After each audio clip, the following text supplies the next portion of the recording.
Goodness gracious. when I come to school. Turn me down, Declan. Good heavens. Okay. All right. Good evening, everybody. Thank you for your patience as we wrapped up our first executive session.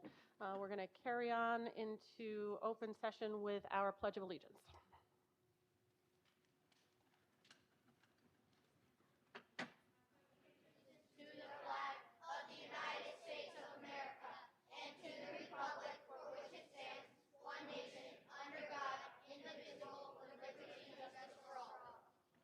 You kids need to come every time because that made the Pledge of Allegiance so much more fun. That was excellent. Well done. Let's just keep going. Oh, my word. All right. If you've come to a meeting, you know that we do this every month. We like to recognize students and employees and community members that go above and beyond.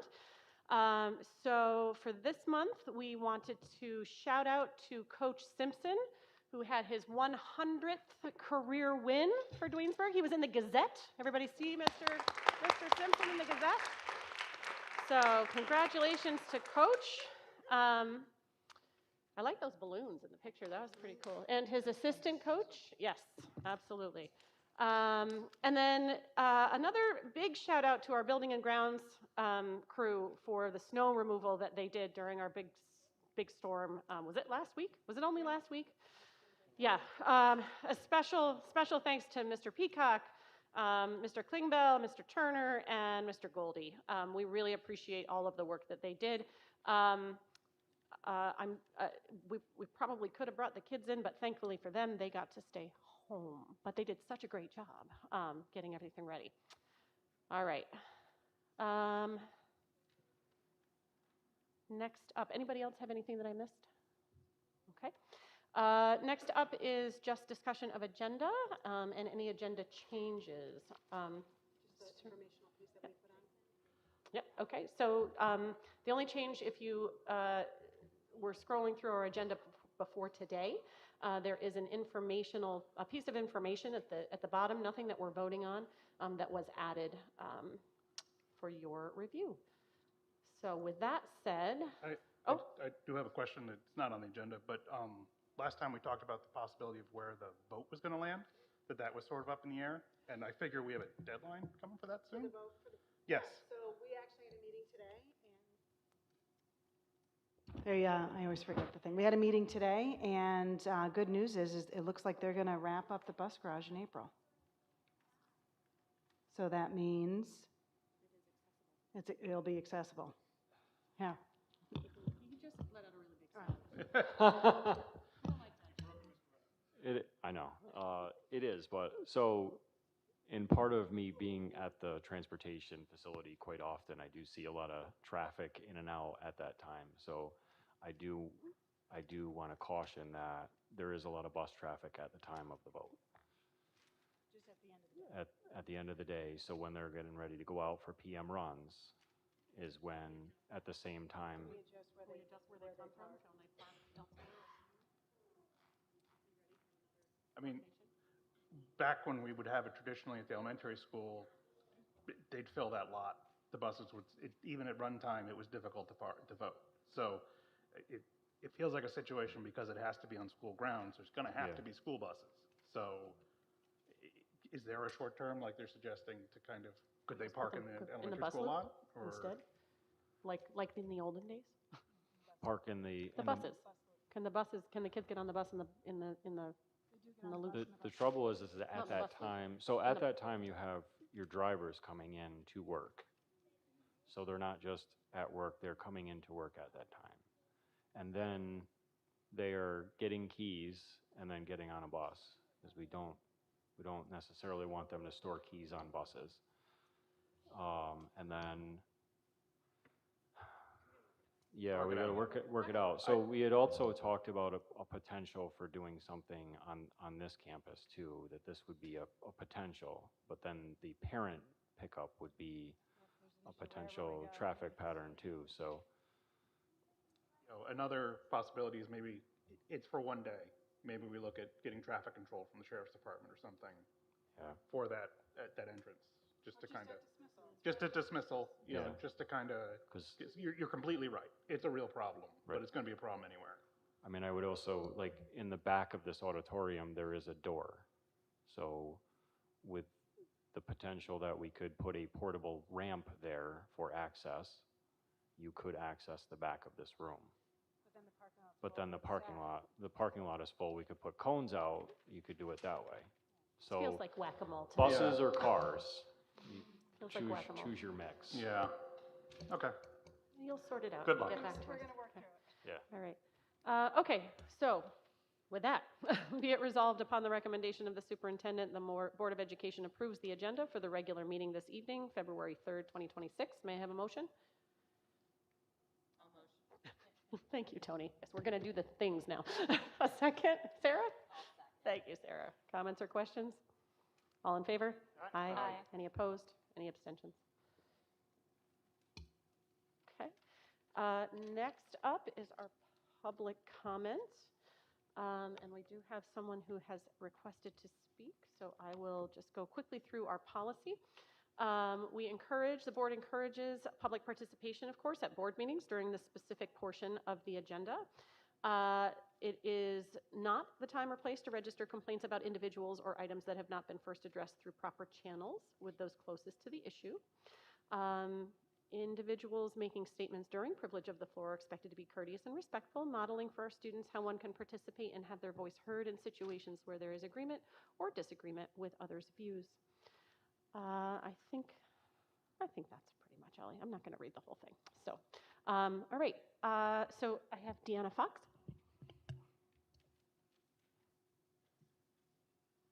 And what I forgot, we do ask that you state your name and your residence.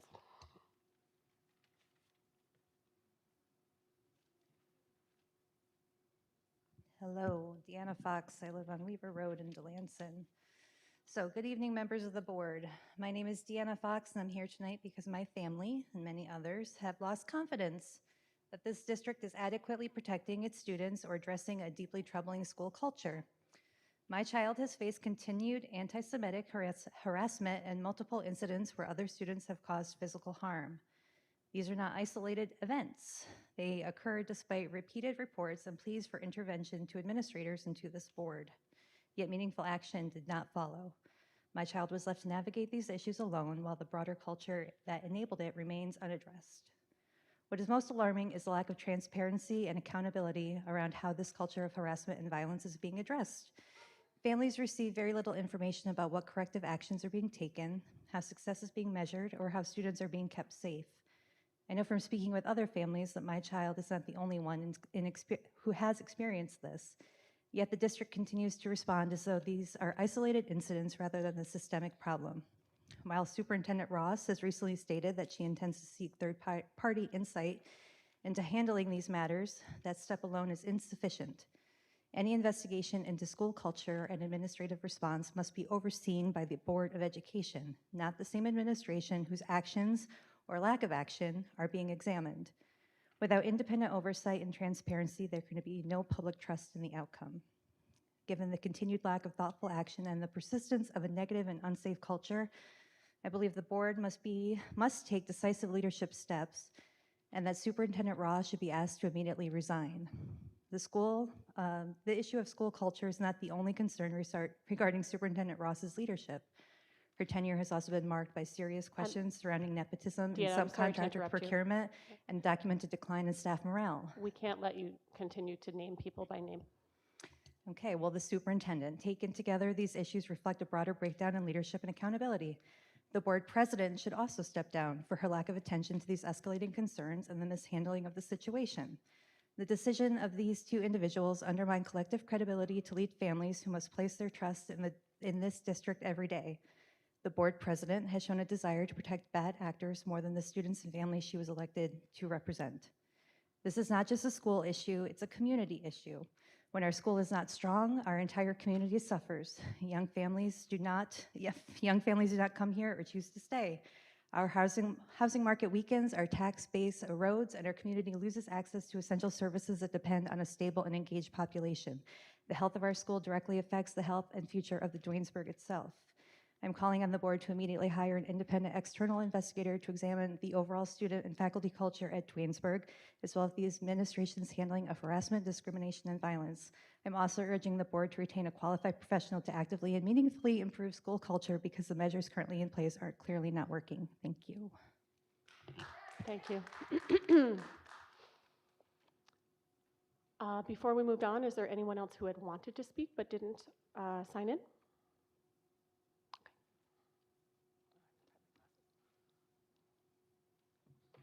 Okay, our next item is the acceptance of our minutes from our January meeting. Be it resolved, upon the recommendation of the superintendent, the Board of Education approves the minutes of the regular meeting on January 13th, 2026. May I have a motion? I'll motion. Thank you, Francis. A second? Thank you, Tony. Comments or questions? Yeah, all in favor? Aye. Any opposed? Any abstentions? Okay. Next up, our favorite part, our presentations. We have first up the STEM Club with Mr. Falco.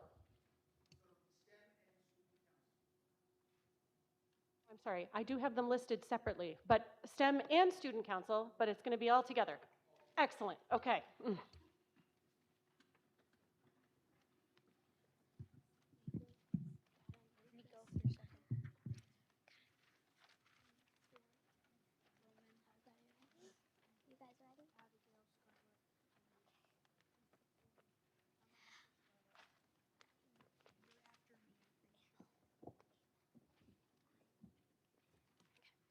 Hello, my name is Mabel, and tonight you are going to hear a little bit about Mr. Falco's Student Council Club, as well as the STEM Club from all of us.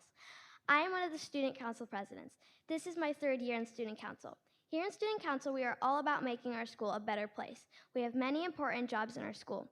For example, every Friday we run the school store. We make sure everything runs smoothly and that students get what they need. We recently just passed a motion to purchase the team shirts for Odyssey of the Mind. I'm excited to talk to you about Clink. We haven't held the 2026 drive yet, but I've participated in these drives in the past years. This year, as a senior student in the elementary school, I have the opportunity to work with more adults, including our new principal. While I am sad that this is my last year in this club, I am confident that our young leaders will continue to lead the way.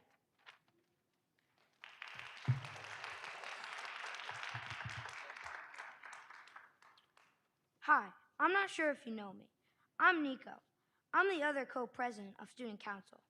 When I first heard about Student Council, I was ecstatic, not only because I would get the chance to run, but also because I could show the school who I am and how I can make a difference. That excitement is what led me here. The other day, I had the opportunity to use the gavel all on my own, and I was able to help make a motion to order shirts for one of the elementary school teams. It was such a rewarding experience to see our ideas come to action.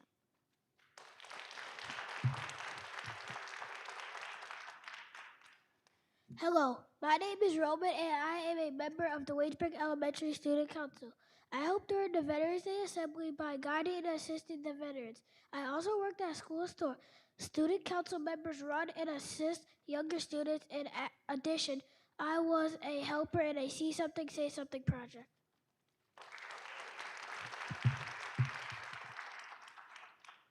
Hello, my name is Abigail, and I'm a 3rd grade student at Duanesburg.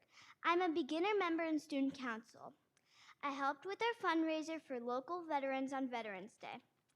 We are a hardworking team who also likes to have fun while making sure we advocate for everyone.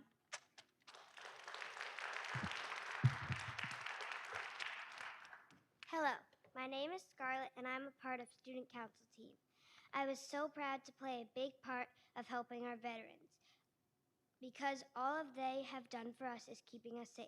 I would like to say thank you to the veterans in the audience tonight. We truly appreciate you. Please do not clap for me, clap for the veterans.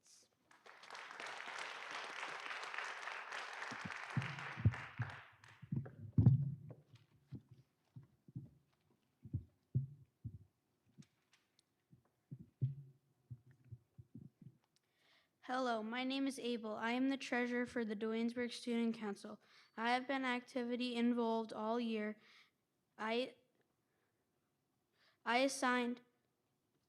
I assisted with the Veterans Drive by bringing in food and reading a speech at the assembly. I also help with Stu's store. I am the treasurer. Mr. Falco and I meet every Friday to organize the money made at the school store. We make sure all the bills are facing the same way, count the money 2 or 3 times, and fill out a deposit slip. This is an exciting job. I really enjoy it.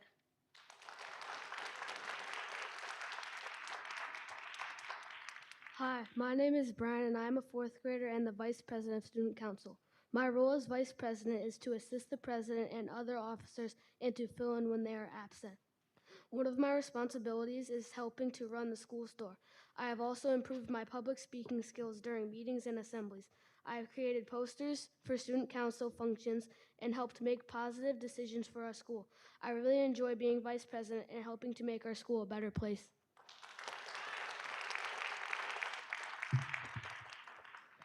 Good evening, everyone. My name is Corinna. Unfortunately, Morgan could not be here today, so I'll be speaking for her. So just pretend I'm Morgan for a second. Good evening, everyone. My name is Morgan, not actually. And I am the Duanesburg Elementary Student Council Secretary. As secretary, my job is to write down meeting notes, ideas, conversations, and important dates and times. I help keep track of all the wonderful and exciting things our student government has to offer. Good evening, everyone. My name is Corinna, and I am the member of the STEM Club. STEM stands for Science, Technology, Engineering, and Math. We've completed many exciting projects so far. Our first project was building a paper rocket. To begin, we had to design our rocket. Then we rolled a piece of paper tightly around the pencil to create the body of the rocket.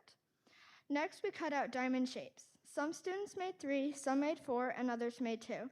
These diamonds became the fins or wings of our rocket. For the nose cone, I rolled up a sticky note very tightly so no air could pass through it. Then we used a bendy straw for propulsion. To launch the rocket, we placed the straw inside the back of the rocket, took a deep breath, and blew through the straw. We had a liftoff.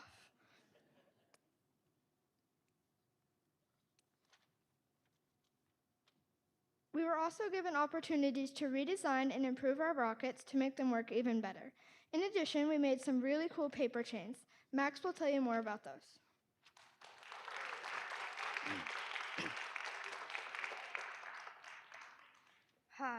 Hi, my name is Max, and I'm going to tell you about what we have been doing in STEM. First, we made a rocket. We had to test its accuracy, how far it went, and how straight it flew when we blew through the bottom rocket straw. Next, we were challenged to make the longest paper chain using only a sheet of 8.5 by 11 inches of paper. I brought my paper chain in tonight to show you how long it is, and mine is the longest one.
Finally, we learned how to decode and create secret messages using this Caesar cipher.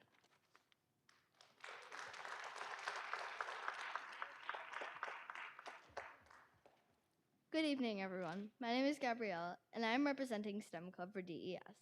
STEM stands for Science, Technology, Engineering, and Math. In STEM, we are having lots of fun while learning new things. One activity we did was making a paper chain out of just one piece of paper. It was challenging, but also really fun to do. We also completed a paper rocket project where we had to make rockets out of paper and use a straw to blow them and see how far they would travel. Personally, I think STEM is a great experience and I am really enjoying it. Thank you all for listening and have a great night.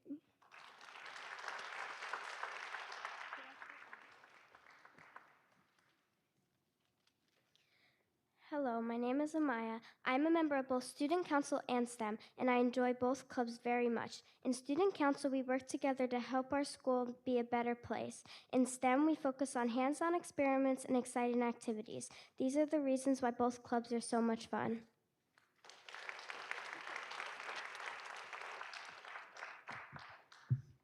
Good evening. My name is Allison, and I am also in STEM and a returning STEM member. You just heard Amaya say that we have fun in STEM, and it's true. This year we have learned that working as a team is often better than working alone because we all come to the club with different ideas. When we work together, we can combine those ideas and create something even better than before, like the paper chain example that Max just showed you.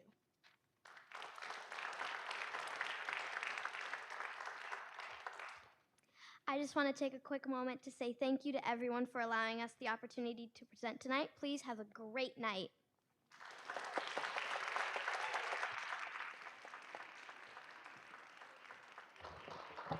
Thank you very much, everyone. Does anyone on the board have any questions for these young people before we release them?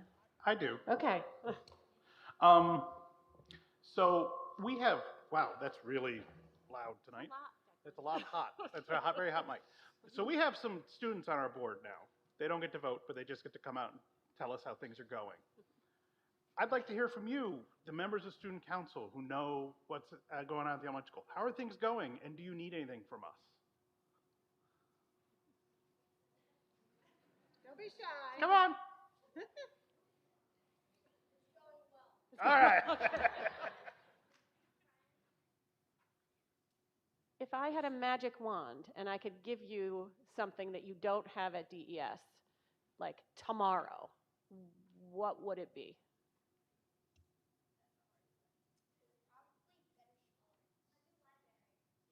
A new library. Okay, we're working on that. More and better sports, did I hear, Nico?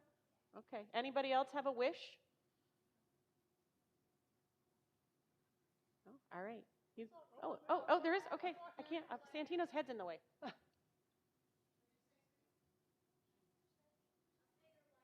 A bigger library. I like it. I like all this reading. That's excellent. Okay. We have a long meeting that's not very exciting for children. You're very welcome to stay, but if you guys need to get home to bed, that's okay, and you and your families can head out now if you're ready. We won't be upset. Thank you very much. Thank you, families. Thank you, Mr. Falco.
All right.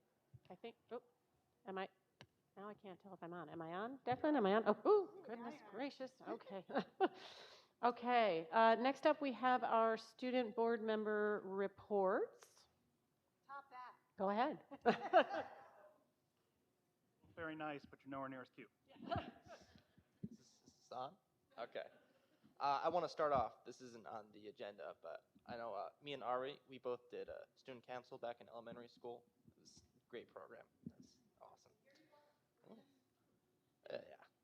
And for the official student board report, I'd like to report that a lot of the students in the high school are very excited to see the new progress on the history wing, especially.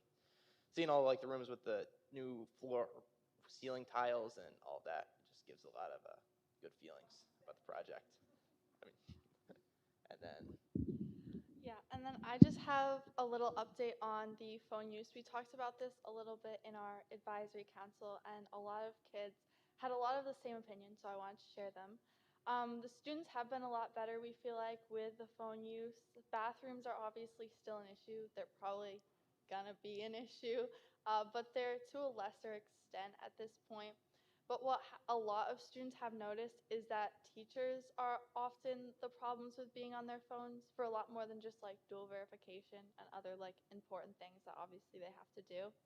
And these are also some of the same teachers who will kind of like turn a blind eye when it comes to student phone use, which students will quickly pick up on. And also if the teacher's on their phone, then it's really hard for the kids to not be on their phones. So that's just something that a lot of people brought to our attention. A lot of people have noticed, so we wanted to bring that up as well. But that's all we have today.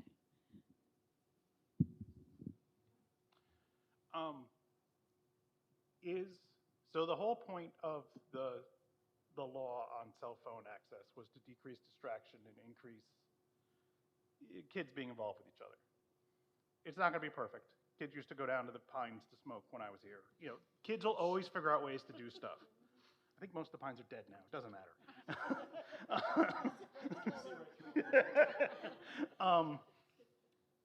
Is the school better to be in now? I would say you can look in a lot of the lunchrooms. I feel like even like last year, you would see a whole room of people on their phones and playing games or on social media. And now it's definitely much louder. You hear people talking to each other, just interacting. I think that face-to-face communication, it's much better. Using toilet robots in the lunchroom, perhaps? That's, I don't know what that's about.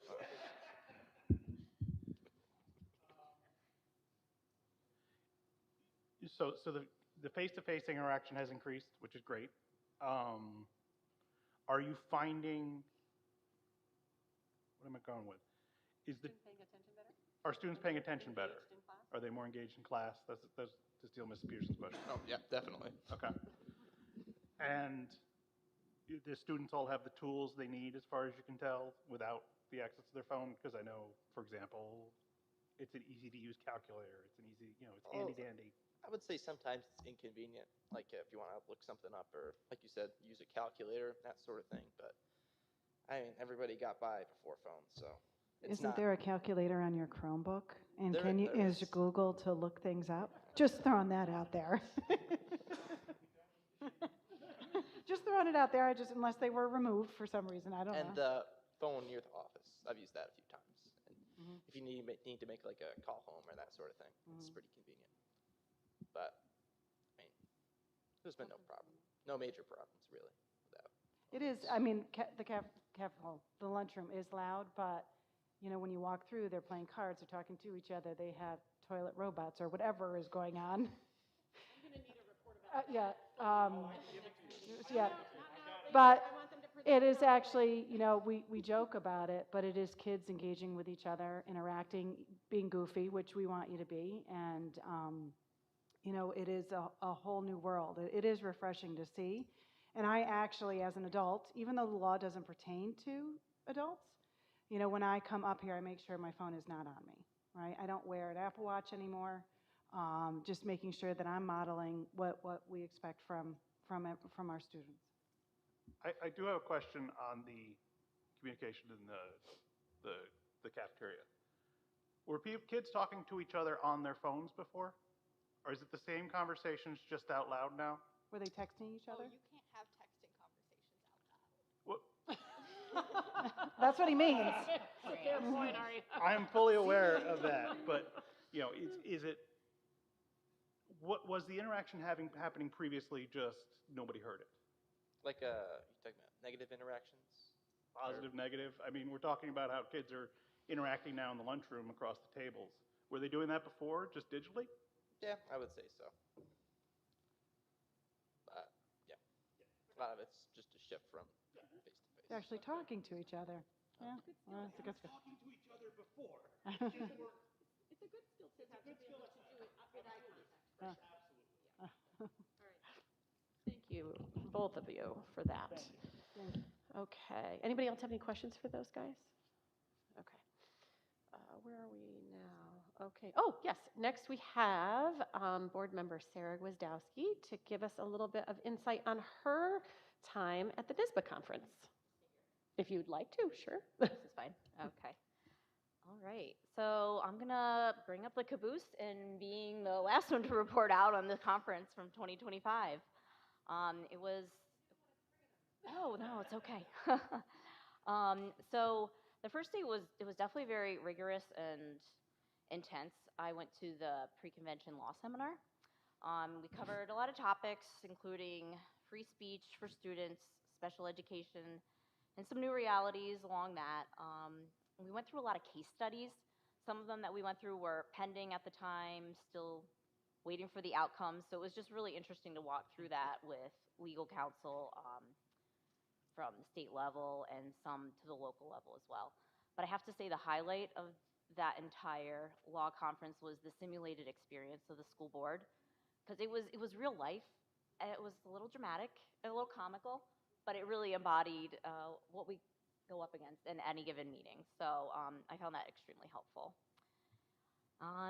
Yeah, and I'll touch on the Dignity for All was a great keynote, and we discussed dignity versus contempt, and just on a sliding scale, kind of from that rubric of 1 to 8, you can see, maybe identify where you are, maybe where you might want an invitation for yourself to shift a little bit. And yeah, just a couple other really great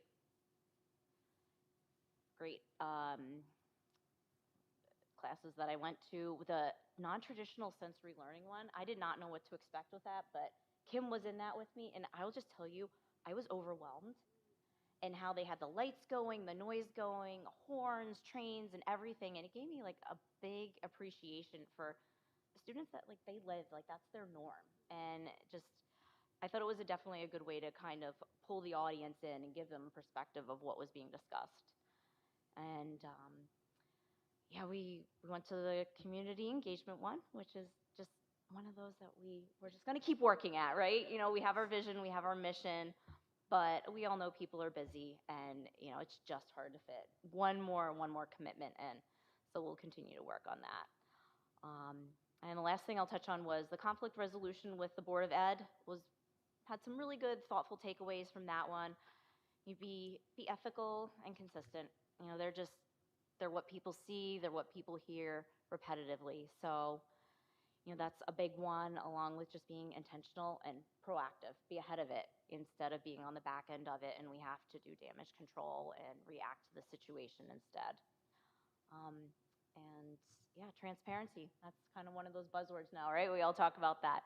So that was just another recommendation as well. Just keep the conflict low and stay ahead of it. And yeah, it was a great time. New York, I enjoy New York, but I'm done after 2 days, and I was exhausted every night, in bed early, but definitely was really good for the education and the insight just to be in real time. Thank you. Thank you so much.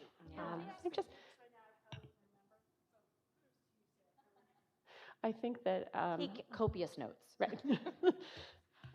I'm grateful to have those of us that went, and would encourage anybody that's interested and wants to go next fall to do it. It really is a wonderful conference, and you learn a lot of things, and we all we divided and conquered to some degree, and all brought back something different. So I really appreciate you and Francis sort of putting that out there to the community as well, so they know what we're doing, you know, in addition to being here and conducting meetings. We've got all kinds of other stuff that we're up to as well.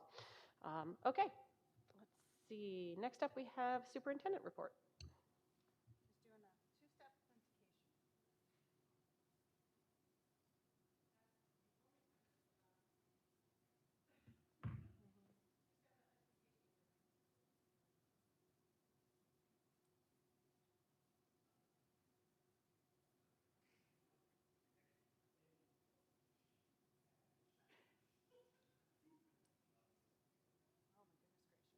Asking me a lot of questions if I want to do this, if I want to do that. Okay, so I'll be brief. I just figured there was a few odd topics I wanted to talk about, but I wanted to share with the board.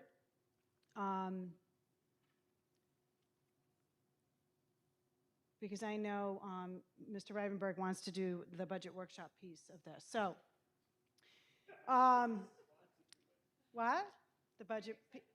He is excited. I'm excited. So, it's unfortunate that the community member left after giving public comment because, in anticipation of it, I want to be very clear and very transparent that myself and the leadership team and the teachers and the staff are very, very aware of some culture challenges happening.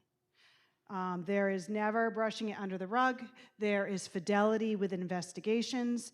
There are numerous people who are involved. Sometimes, not sometimes, but a lot of times, out of being mandated with FERPA and confidentiality, we can't share outcomes about other students to parents. And so I know it feels like a void where there's this abyss of lack of communication or a lack of transparency, but please know that we take every allegation seriously, and we have a team of people, internal people, who do the investigations, and then when it rises to my level, I make sure that the processes and protocols are followed, and it has even risen to the board level in one instance in which the board as well has deemed that the processes we are doing are following state regulations and educational law. So here are the challenges. So again, it's unfortunate that the community member decided to step away, but on the student side with culture, we know there are challenges at the secondary level. We have a subculture of hurtful and hateful speech amongst students where a level of apathy has set in. And as Ari and Santino mentioned, I have a student advisory team. It's a group of 10 to 12 high school students, Declan's on it as well, that we meet monthly and we talk about tough issues. And this issue has come up month after month after month. And we hear it from the kids. I hear from the kids what's happening. Because if I know and I say this all the time, we can't fix anything unless we know about it.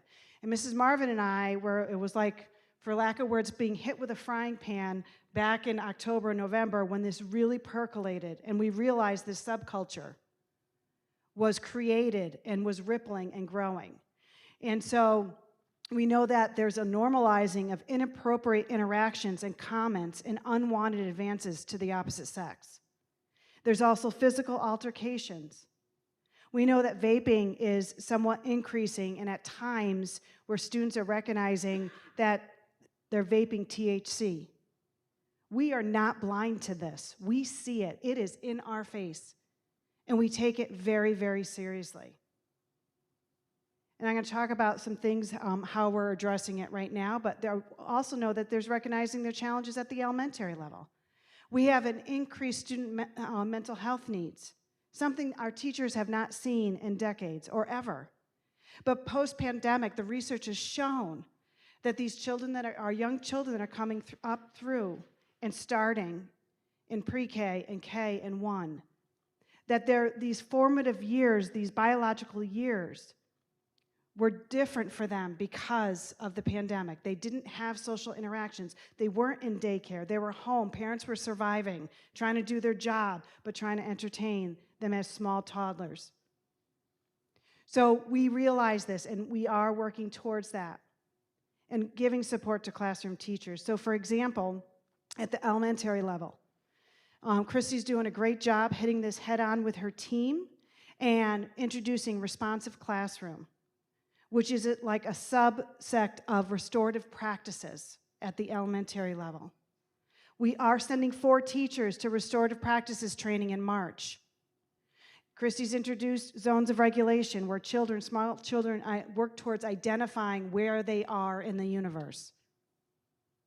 We also, at the secondary level, have introduced the WEB program, Where Everyone Belongs. It's a middle school program targeting 6th grade students that are mentored by 8th grade students. We have Sweethearts and Heroes coming on March 10th to do a kickoff ceremony. And Sweethearts and Heroes is an organization that focuses on children resiliency, anti-bullying, compassion, and empathy. And then after their kickoff, they are going to work with small groups of selected groups that Mrs. Marvin and her team identify.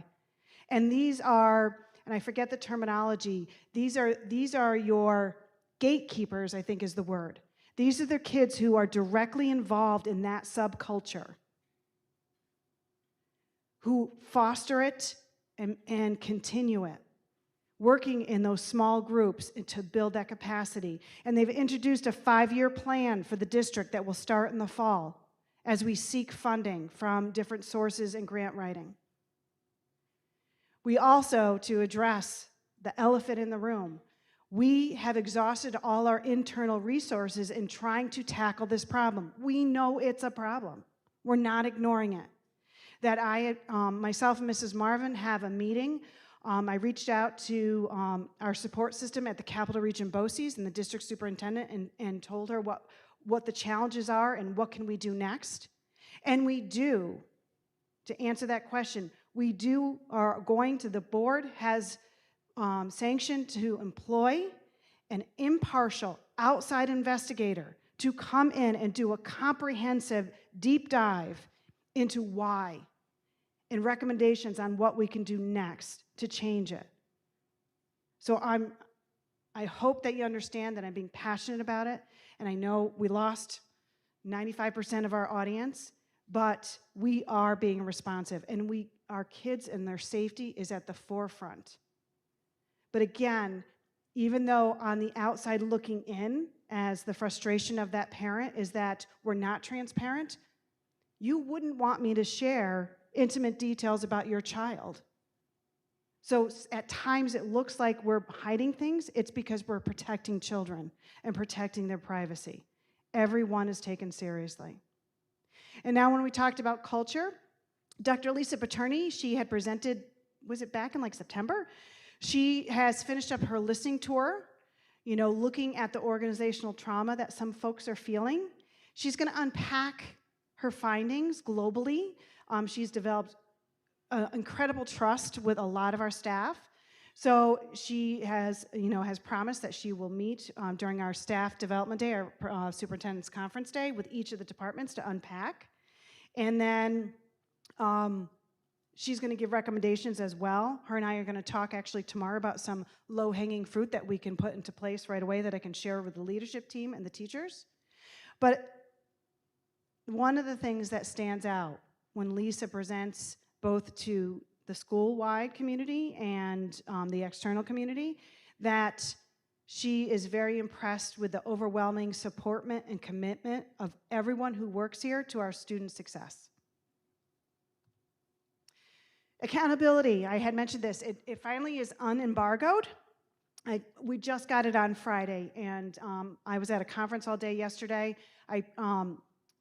My intentions are to do a more thorough presentation at our next meeting. I don't want folks to think that I'm glossing over it, but there will be where I'll show the data. Here's the good news. So both buildings and all levels are considered a local school improvement, meaning we're in good standing, meaning we're not in need of school improvement. Early, just a little to set the stage, very, very impressed with the work that Danielle has done with the special ed department. They actually have made really great gains, especially in their reading proficiency. So I will share all of that at the next March meeting. Okay, last thing I want to update. So myself, Mrs. Marvin, and Joe O'Neill, we had sent out surveys about AI, and I know I got some feedback from a parent or two. it's a workshop it's a 3-session workshop, and we have a lot of homework to do when we get home. Is a regional approach to leadership of AI. So it's the ILO group, and I just wanted to pull this up because I didn't want to forget. So what it is, it's to work with the Capital Region BOCES districts. So there's several districts we're coming together, and it's a multi-step process. And the first step was anything that we do moving forward has to be grounded in stakeholder feedback. So those surveys weren't a foregone conclusion. They weren't like, this is what we're doing. We wanted honest feedback from students, staff, board members, and families. So as we develop a process and a timeline, we need to know where everyone is at. And so ILO Group is a nationally recognized organization that works with policy, and not just with education, but other industries as well. I found them very impressive, very thorough, and very easy to work with. So this is an action planning cohort that we're in with 1, 2, 3, 4 other schools, so we're the 5th school. And it's a process of creating a framework of implementing AI into education. And what does that look like for DeWaynesburg? So the first day was in November. It was just the foundations, as well as how do we get our stakeholders involved, the suggestions that they gave us, and that is why those surveys went out. Mrs. Marvin, myself, and Joe sat down and analyzed it, and I'll do a quick overview of those surveys to the board in a second. The second day was yesterday. My brain was so tired at the end of the day. I'd rather work a 14-hour day here. They really made us work hard yesterday, but it was a good working hard. So this was developing a vision that wraps around the stakeholder feedback. Like, what did the stakeholders tell us? And what were the glowing things that we need to be mindful of, as well as weaving in the district's mission statement? And how do we create guiding principles and guardrails as well? The last one is in March, and that is the action planning workshop. So it's going to translate the vision and guiding principles into actionable district level plans. So that's an overview of what the ILO group is. So like I said, I got some emails from some folks who are concerned. This is not something we predetermined, because this is a new horizon. It's here, and we want to make sure that we wrap our heads around where we're at, and how can we create guardrails and policy that keeps it moving in the right direction. So the survey results, again, I won't go through it, and I'll share this with the board, or Serena can put it in the notes. It was interesting to see the different stakeholder groups. Students are using AI more than I think our families realize. So our students have said, and we're all anonymous, students have said, yep, I've used it once or twice, but I really crave guidance. I really crave to be taught how to do it. And that's one of the things we learned on that first session, that using AI really requires great prompting. Because if you don't have great prompting, it's going to give you laziness, it's going to give you a lazy response, and using AI requires for you to go back in and fact check. I mean, there's stories out there that there was a city school district in another state that gave out a suggested reading list for the summer, and they found out that like half the books weren't even written, because sometimes AI just made it up. So part of like one of the prompts we learned is, please give unbiased, transparent, and relevant real information. Like, don't put your own spin on it. So interesting, students are using it more. Families don't realize that their students are using it more. Overwhelmingly, people were in the more let's go the slow way as opposed to speed it up, which we are very happy with. Parents are most concerned, rightfully so. And teachers are concerned, staff are concerned, and we've heard this over and over again, it's going to replace my job, right? But we know that there are mundane tasks we can do that AI can help us.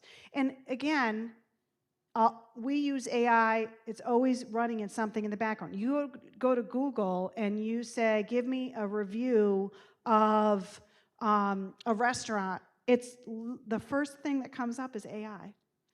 So it's out there. And the goal, and when we talk about the vision, is not to say we're just going to open up the floodgates and let AI happen. One, we have Ed Law 2D we have to be mindful of. No resource in the school district will allow Ed Law 2D is about data privacy of our students. And there's no technology resource that our students use that where we don't have a data privacy agreement. And that's Joe's wheelhouse. But based on, we took all the survey results and we put them in spreadsheets. And then we took those spreadsheets and then they walked us through on how do we develop a vision. And the vision that that we came up with that we're really proud of is that Duanesburg will introduce AI slowly, safely, and transparently to enhance learning and reduce workload while safeguarding privacy, fairness, and academic integrity. Academic integrity was one of those glowing pieces we heard.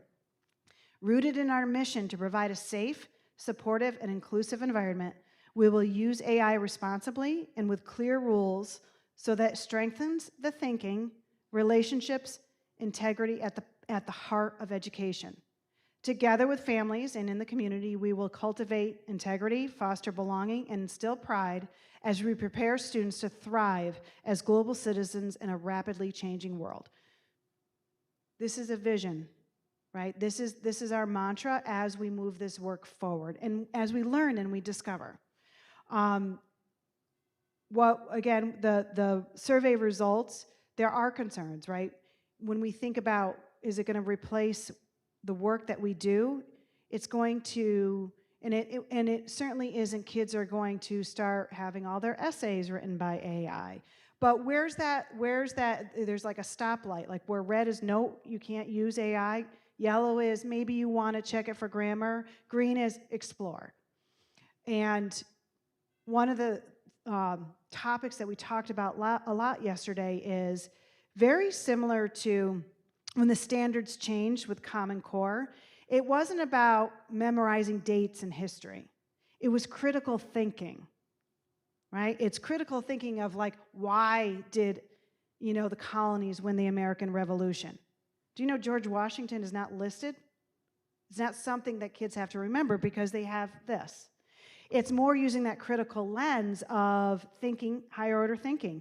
So with AI, part of the landscape is, as something is produced by AI, they need to have the critical thinking skills to read what AI has given them, to question it, and to refine it in their own voice. So that's the ultimate goal. But we realize with the survey results, we're going to take baby steps towards it, and so that we can harness it in a way that will promote critical thinking and academic honesty, and as well maybe help staff move towards using some certain tools like Magic Bus that says, I need to create a lesson that wraps around this standard that's interesting, and it gives them ideas and makes their craft easier. So day 3 is in March, and we're excited for that next step. So we will share. I didn't have enough time. This will be shared on the notes, but our intention is to have a more overarching report that we will push out to everyone in the community, internally and externally. Questions? About any of it? I have done for you. Thank you. Pardon? I'm good with you. Okay. I didn't know if about the culture, if there was any questions about the programs that we're bringing in. That's what I'm asking. So you saw the pitch for how we recognize there's culture problems. What do you think? I think with all these programs, like the Sweethearts and Heroes and all of that the school is bringing in, I think those are an important piece towards changing the culture and everything. But I still think an emphasis towards a more student-led approach. And I think with a lot of the way Sweethearts and Heroes works it, I'm not entirely familiar with it, but I think that is a big piece of that. But I think an emphasis on finding those student leaders and pushing your messages through them, I think that would be the most effective way to spread this message, which we've talked about before in previous meetings. And I think, like I said, I want to agree on that. That's the way to go with this. I don't know if Ari has. It's okay, you can speak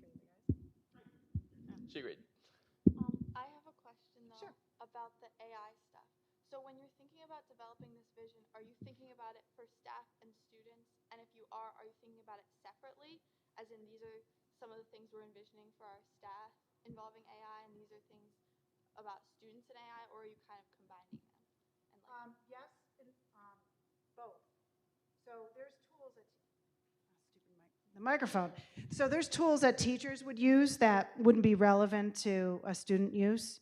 And then what are the tools that students can use to enhance their learning and promote that critical thinking? We're not there yet, right? Like we're, Mrs. Marva shaking her hand. We're not there yet because we know the ones that are out there like Chat and Gemini and Copilot. But there are so many out there, and I think the next one are the recommendations they'll make, like this is student-friendly versus adult-friendly. And again, it's really going to matter about Ed Law 2D. So anything, even what the teachers use, have to have a data privacy agreement. So they, we're hopefully going to get there at our next session, but we're learning as well. So that's why they have us. Our homework this time is to do that comprehensive push out of what the survey results are, and then go from there for the next session. So it's a great question, but I think it's for both. Question about AI and critical thinking. Critical thinking is something that educators are inherently rolling out to the students in terms of how to problem solve, how to reverse engineer problems. Using AI, is there a model, a working model now that is not really in its beta, but more in its working capacity that we would follow in any district in either the state or the rest of the country? So the first session we went to, they shared some large city schools. I think Boston was one we really liked. Jody, what was Chicago had one, Chicago City School District. So they're farther ahead where they have they say what tools are allowed. They have, and one of the things that was really prevalent is a tiered approach. So what 11th and 12th graders can use is completely different what a 7th or 8th grader can use. And there's a continuum of the learning. So when we talk about like digital literacy, AI literacy, ultimately, like we're not going to have kindergartners use AI, but they're going to recognize what AI is. And then what does that continuum look like? So we got some great samples from city school districts across the nation. And there was quite a few who were like, oh, we like this piece, we like that piece, we like this piece. And probably what will happen is in the end, by the end of the school year, Mrs. Marvin, and Mr. O'Neill, and myself will say, this is what we're recommending. But we're building it, right? So I just, we don't have all the answers right now, but we do have some really great samples out there. Yeah. I assume as part of this designing the tools that'll go to different groups, particularly for the teachers, there will be training for them because, I mean, we've thrown a lot of tech tools at teachers and they may not necessarily know how to use them. Yeah, so that was part of the pieces that they discussed a little bit this time, and they said next time, because there is going to need, they said you're going to have to allocate resources to make sure that you're training the staff so that staff and teachers can train students on how to use it. So that was kind of the foundation they laid for the next session in March. And they were going to actually give recommendations of what great trainings were.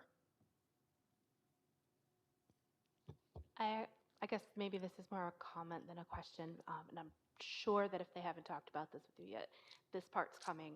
But I think an important step for a lot of people, both teachers, students, and actually, parents in the community, is really breaking down what AI is, because I think there's this sort of overarching feeling that it's chat bots and it's all these things that take over what's really fundamentally human about creating and using your brain to make things. But we've been using AI culturally for a really long time now in a lot of other capacities. So I think breaking down how it functions in our world already might be an important part of like rolling that out.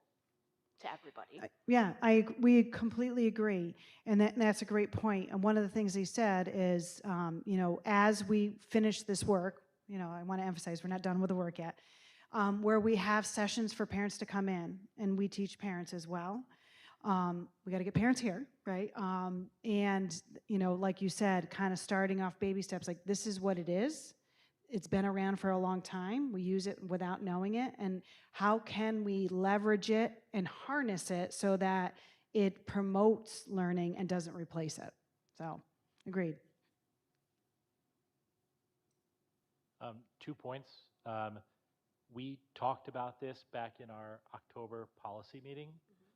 I came to that meeting as an engineer who builds this stuff for a living. I thought I knew something, and I left that meeting completely demoralized because I learned exactly how much I didn't know. It feels really good to hear the presentation you delivered today, given where we were back in October. It's really exciting to know that we have kind of a course plotted and a plan to go do it, because I think this is something that, it can benefit our staff, it can benefit our students, and it's a really big force multiplier that we can deliver. The second piece, in the earlier part of your presentation on the school culture, I think it's really important. It's really good to hear that we are acknowledging a problem that we know we have, because the first step in solving any problem is admitting that you have one. I think that's like, a place many people get tripped up on. But I do appreciate your leadership on that and taking it seriously. Thank you. Much appreciated. Okay, that's it. Thanks, Kim. Rivenberg, right? Yes. And the moment we've all been waiting for, Mr. Rivenberg, with our budget workshop.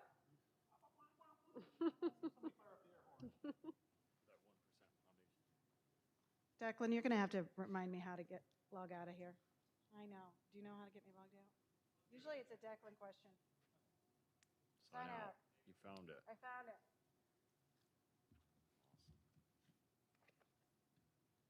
His presentation is way more exciting.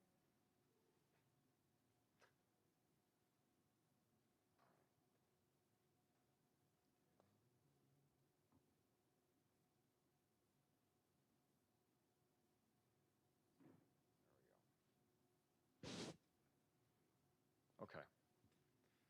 All right, so tonight's the first night of our budget discussions, and this thing is not working. Okay. So at the last meeting, I had mentioned that the format for presenting the budget and discussing it here in session would be to talk about it just in the component budget, so that we cover all the sections, but simplify things just as the administrative, the program, and the capital portion of the budget. This is actually the required presentation that we have to put in our newsletter and present to the public.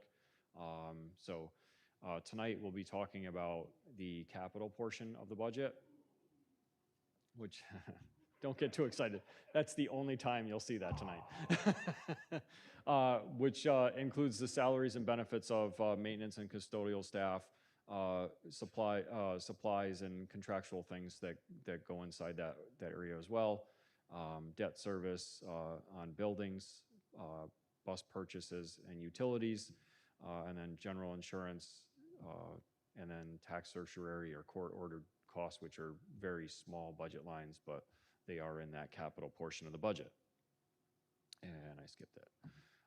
Like I said, sorry, no animations there, Francis, but the capital portion of the budget, the first two lines there, you'll see the operations and maintenance here. Seeing some adjustments there just because of contractual. And then on another slide, I will discuss some of the proposal here that we'll be looking at for operations and maintenance. And then judgments and claims and property taxes stays the same. It's kind of hard to predict that when when there's nothing in the mix right now, but we do keep a line here just in case. Once in a while, we'll have to refund on property taxes. It's give or take. It can be, that amount, less or more. And then the biggest portions of this budget, this portion of the capital budget is the construction budget for, for any of the building projects, either the ongoing one that right now that we have debt for, or previous ones. So one of the other large portions of this budget is also the capital project that paid for this auditorium, for instance, and the gymnasium over at the elementary school. So the bond for construction is where I'm referring to on that, and then also bus purchases. So we purchase our buses kind of like you would maybe a car. So our buses, we usually take out a 5-year bond for the school buses, and then a band for construction, which allows us to take a short-term loan out to piece together our loans, just to put that in the right timeline so that we can get our state aid and all that. So, so we're clear, BAN is not the English meaning of BAN. BAN is correct. A special kind of It's really just another borrowing. It's similar to a bond, but a short-term bond. So that's why you see a large portion in the BAN, because that's coming on as that short term. That's usually the first year of the borrow. You'll see that come on. So with that, we'll talk a little bit more about how the aid affects that in a little bit. With the maintenance budget, we're going to see some standard increases, obviously with staffing contracts, just aligned with their current ones, and then also electricity and heating fuel increases. We keep seeing the electric bill. Everybody's getting that, so we have to expect that the electric bill is going to continue to rise. We are in a consortium, so we do see some savings, but we do also have to plan for that general increase just overall. Supply and contractual items, as they continue to go up, we are still keeping kind of the same budget right now for supplies and contractual. I don't really see a reason to increase that. I had a conversation with Anna, nothing really big in the mix for next year. Just some small projects that we might take on in the contractual area, but we're going to leave that the same, not going to increase it. So we had discussed, Anand and I had discussed the need for additional cleaning in the elementary school and aligning the staffing, the amount of staffing at the elementary school to what we have at the high school. So we have 3 evening custodians, cleaners at the high school in the evening. We have 1 daytime cleaner in each building. And then we have 2 full-time at the elementary school and a part-time at the elementary school. So because of all the bathrooms that are at the elementary school and the classrooms and the things that happen in elementary schools, the request is that we increase that position to a full-time position. And then a part of a replacement plan that I had started years ago had started to replace equipment as we move forward. Instead of having, when I first started, we had a 2003 dually pickup or flatbed truck that they used for a Salter, and then they had a bunch of old beat up Suburbans.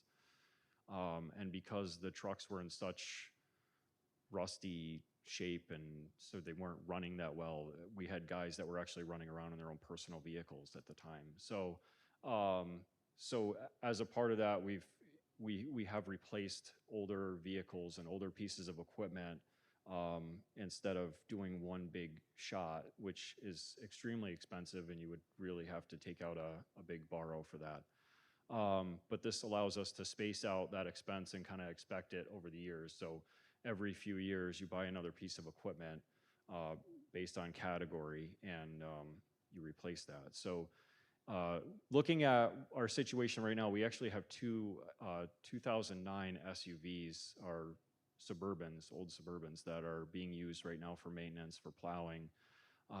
And we'd like to cycle those out and replace it with a truck, an actual work truck that they can use for that. And we would basically just shift one of the trucks that we have for maintenance over to the transportation facility so that they can plow that lot as well. So no truck will go unused. It's really all hands on deck, especially on those snowy events, so that they can open up the facility.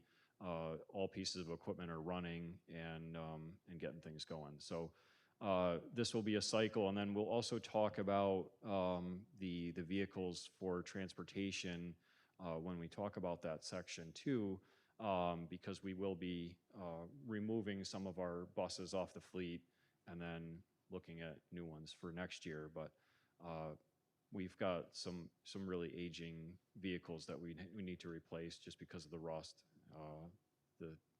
The roads around here are a little treacherous in the wintertime, and we happen to be driving on some of the worst, some of those snow days. So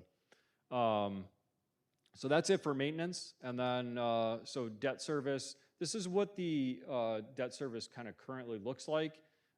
This chart here, and on the top line shows our total debt service that we have. So all of the total for this is just for capital.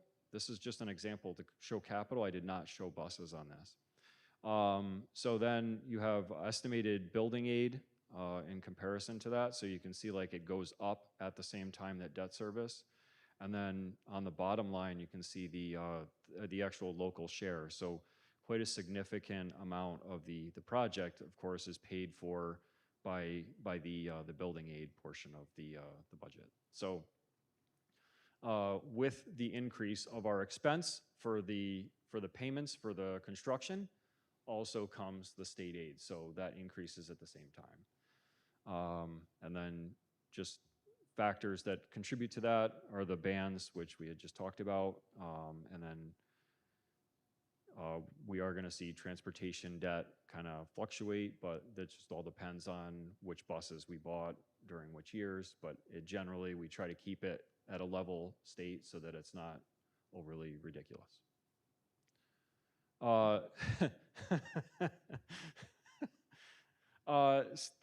This is the estimated state aid based on the most recent proposal that came out in January. So foundation aid, just that whopping 1% that is given as a base for all districts that are safe harmless. So that 54,000 for the 1% on the foundation aid. It'd be really great if we had a little bit more, just kind of match what the economic condition is right now. So the current inflation rate right now in the U.S. is at 2.7%. So I'm not really sure that the 1% touches that. So then because we utilize BOCES, and for many of our things that we do here in the district, we're seeing a good increase on our BOCES aid. So, you know, because BOCES is an expense-driven aid, it's showing itself back to us, and it allows us to continue to do what we need to do for kids. Another big one is the high excess cost. So high cost, excess cost, so we talked about this today, and you thought it sounded kind of funny because it's got two words of cost in there, but that is actually what it's called. So, so high cost, excess cost is what we get back for sending our students to like BOCES programs, special education services that are in BOCES programs. And then the private excess cost is actually what's given to us for sending our kids to private schools. So two very similar aids, but for those different locations. Those are placements for special education. Yes, traditionally. correct. As students that are placed specifically by the CSE. And then there's that building aid that comes in an increase because of our construction costs, so, or our debt service. So that comes really close to matching that in that expense. It helps to support our building projects and allow us to continue to maintain our facilities. So the tax cap, I have calculated a 2.93% tax cap this year. So you can see all the great things that go into the tax cap calculation there on the left-hand side. We do have, because of the fact that in 2000, I want to say 18, there was a pilot agreement with the solar farm down there on Oak Hill. They have sent notice, they sent notice after the March 1st deadline last year, so now that would make the March 1st deadline this year. They sent notice that they were actually able to receive their pilot, so now we have to accept their pilot that we had an agreement with for the district. Following that, the district does have a, I forget what the number is, but there was an agreement done so that we didn't have several pilot agreements back in like the June, I think it was of 2020. There was a resolution there, because what happens is that they when you have solar farms, when you have pilot agreements, they get taken off of the tax roll and they have a specific agreement. So it actually like becomes part of the tax cap calculation instead. So right there where it says, my mouse is not showing, here it is right here. So this would be the projected pilot agreement here that we get off of that property. And then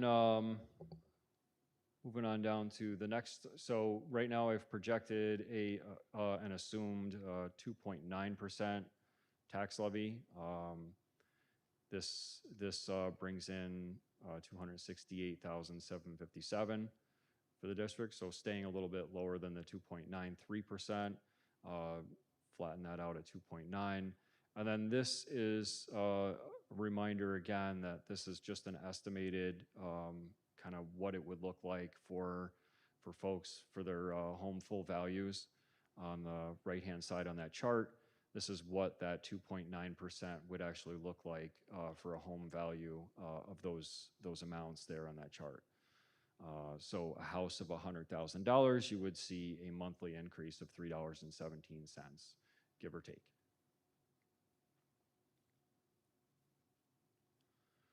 So the current budget status, basically that the building aid supports that large increase for construction debt. So there's a large increase to our budget overall because of that. So just that portion of the budget alone went up. I'll go back to it just to show. 1.6 million. So it's a pretty large amount of the budget. So that helps to kind of balance that out. So we're going to see that budget number creep up quite a bit this year, but it's not just it's not just program expenses, it's not purchases, it's really the debt service alone. And the foundation aid starts at 1%.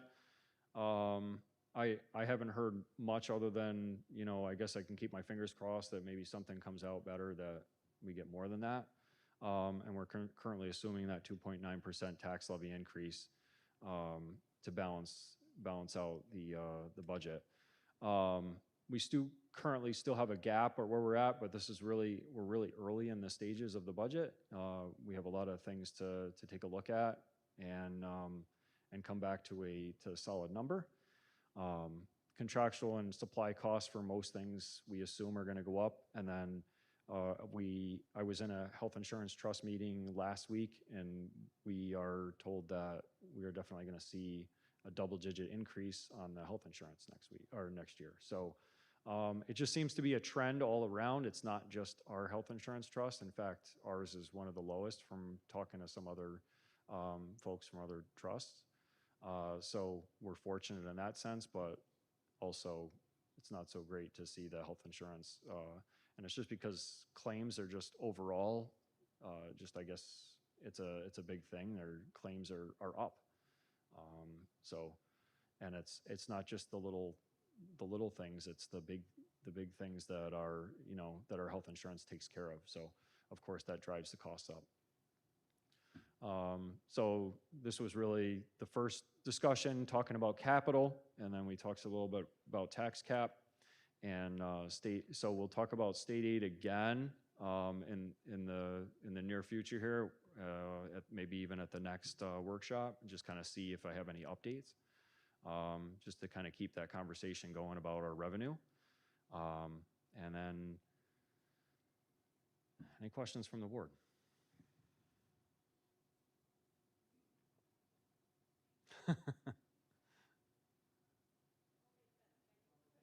Okay, good. It is. It really is. It's only February 3rd, so yeah, a lot of work to do.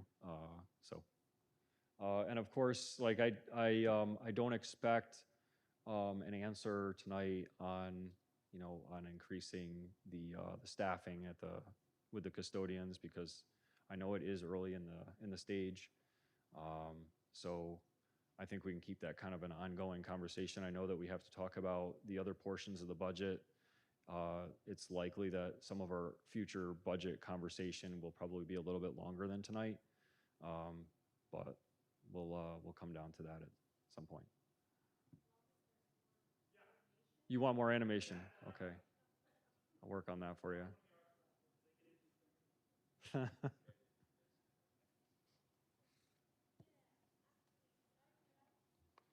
What's up?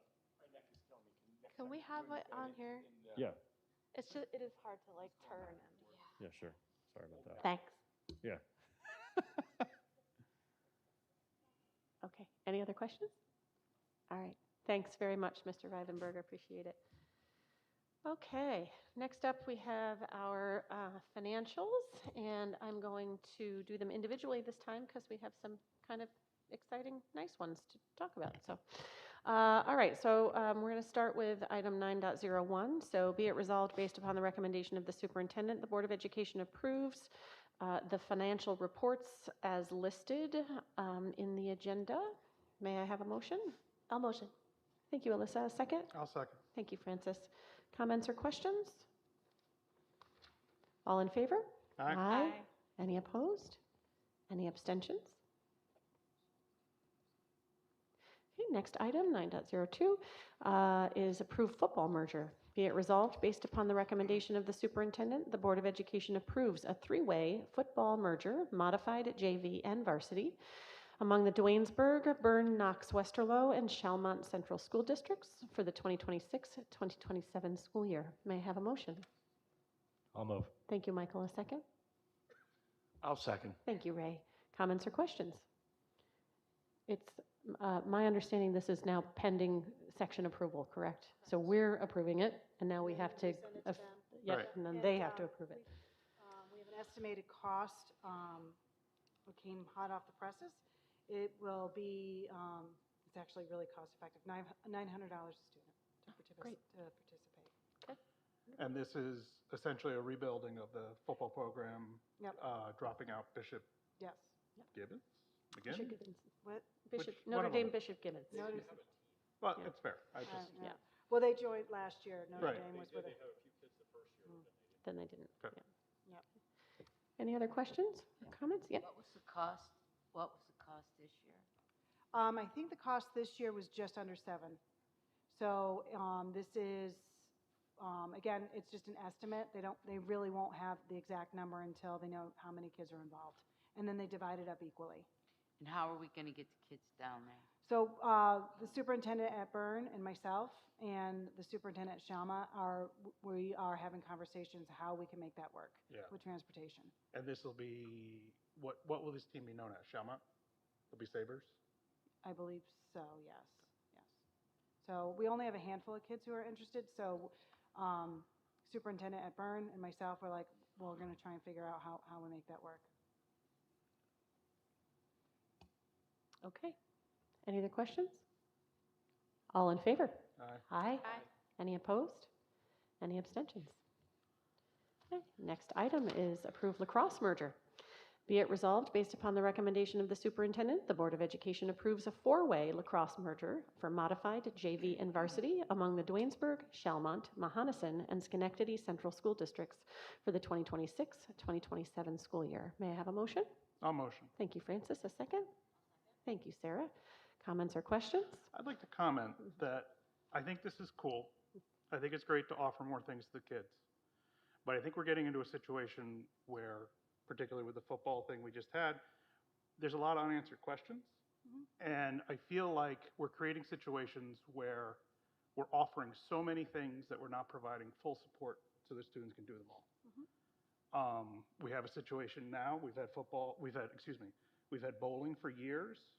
We take the kids and the parents are then responsible to pick them up at 4:30 from down in Gilland. We have a similar situation with golf. You've expressed your frustration that we have to have waiting lists for programs at the elementary school. We already have these programs and we're not able to service the kids that are in them. And I have a problem with continuing to add new things that we're not able to fully service the kids that are in them. I think this is great, like I said, but I do think we need to start finding that balance. I'm not even worried about the monetary issue of just making it show that everyone can participate, that there's no blockage to someone participating because their parents can't pick it up. I'm sure we could work out, calling trees and stuff, but the school is supposed to do that. The school is supposed to provide that coverage, that everybody can participate. And I'm concerned if we keep adding things for individual interests, we run into a situation where we're leaving people behind. Okay, fair enough.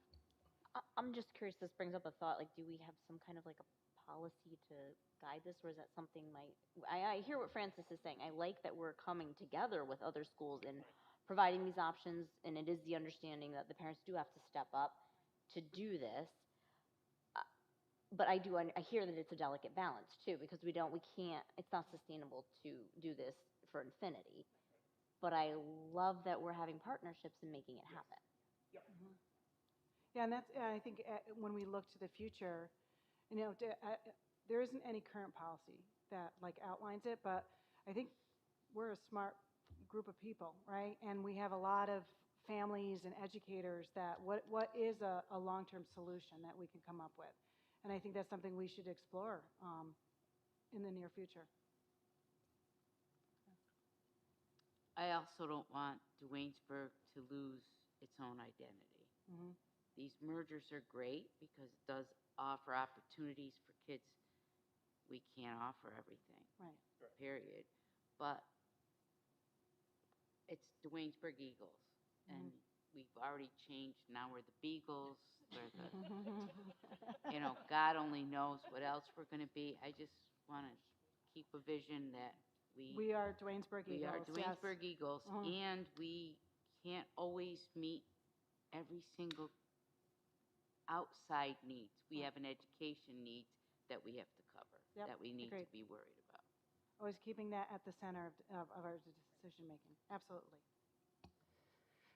And I'll just again point out that we have to wait on approval from the section for this the as section, well. The section is just sent out a survey. Jody and I have to fill it out. I didn't really look at it because this is not unique to Duanesburg. The school districts across the state because athletics are dying across the state, and desperate to keep options open for kids. I mean, we know we have a really strong basketball program, a baseball, softball program, track and field.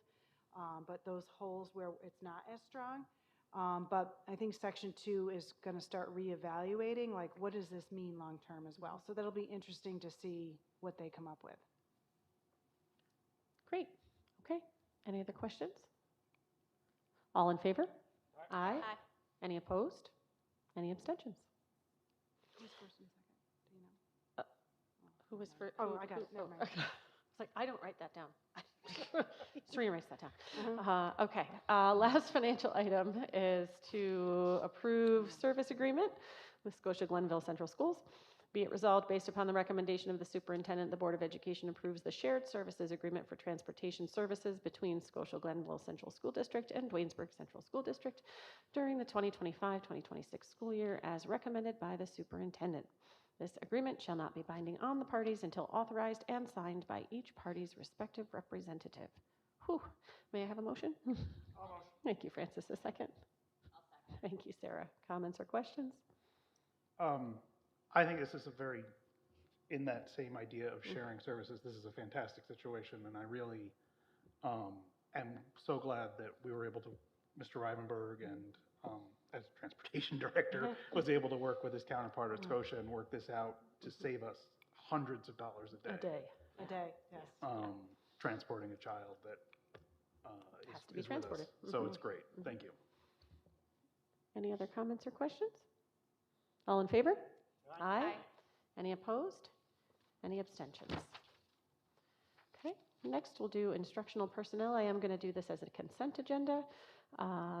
So be it resolved based upon the recommendation of the superintendent that the Board of Education accept instructional personnel items 10.01 through 10.03. May I have a motion?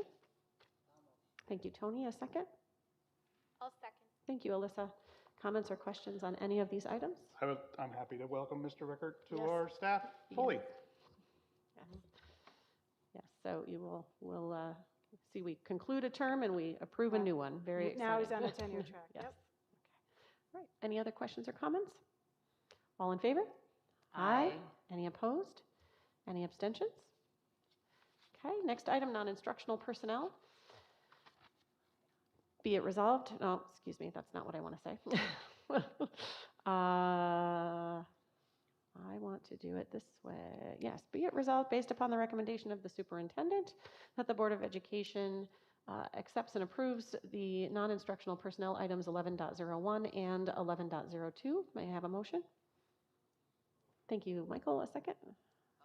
Thank you, Tony. Comments or questions on these items? All in favor? Aye. Any opposed? Any abstentions? Sorry about that. I confused myself for a second, but got it sorted. All right, next item is pupil services and special education.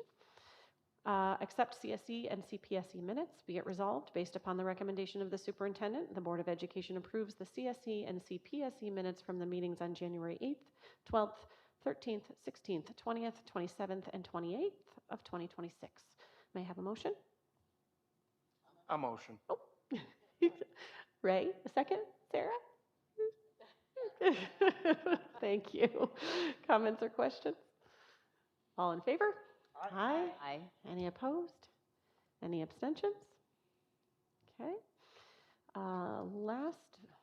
Last resolution is to approve the SCCC Memorandum of Understanding. Be it resolved, based upon the recommendation of the superintendent, the Board of Education approves the Memorandum of Understanding between SUNY Schenectady County Community College and Duanesburg Central School District for the 25-26 academic year, as recommended by the superintendent.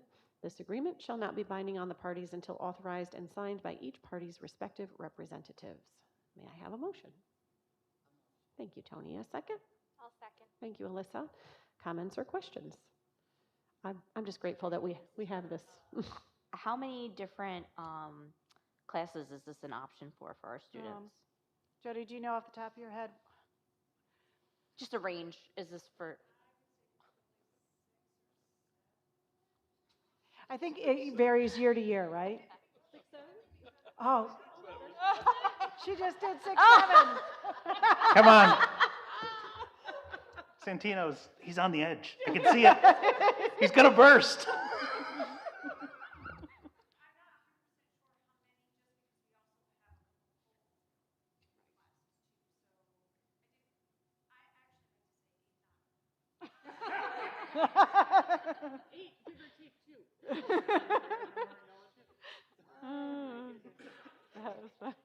I just love this because as a student here, I took advantage of it. We only offered the foreign languages at the time, so Yeah. I'm glad to see that this is growing, and it's just awesome to start college with a head start, With credits. maybe up to a semester or two. Absolutely. Sometimes. Yeah, It's great. 100%, Sarah. You're absolutely right. Yeah, this is a wonderful opportunity for our students. So, and accessible to everyone, which is amazing. All right. Any other questions or comments?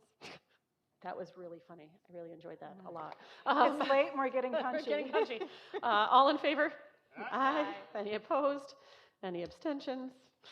Okay, last item is just for your information that effective January 22nd of 2026, the consulting services and contractual rights previously held by the company called I'm Human and I'm Human 360 LLC have been assigned and will now operate under the name Rising to Greatness LLC.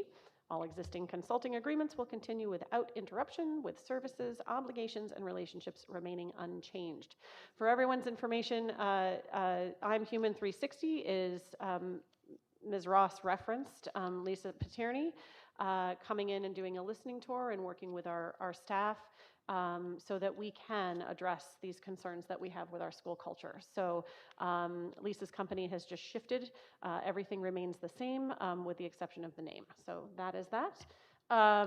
We now will be going into a second executive session, lucky us. We do not intend to return to open session, so I will say thank you to everyone who is here this evening. Appreciate your time and your presence here at the meeting. If I may have a motion to go into executive session at 8:23 p.m. I motion. Thank you, Francis. A second? Thank you, Tony. All in favor? Aye. Any opposed? Any abstentions? Thank you again, everyone, for being here. Have a great night. Thank you all.